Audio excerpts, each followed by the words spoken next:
In Estonian, I am so sorry about that. In Estonian, they're called hutvahat.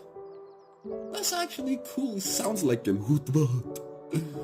In Icelandish, they're called ugla. In Malay, they're called burung hantu. In Swahili, they're called bundi.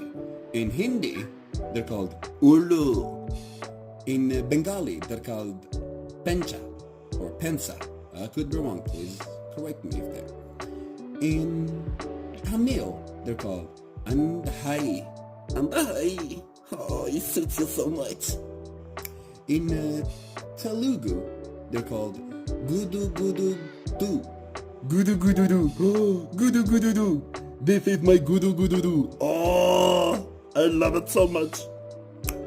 In Kannada, they're called gubbe. In Urdu, they're called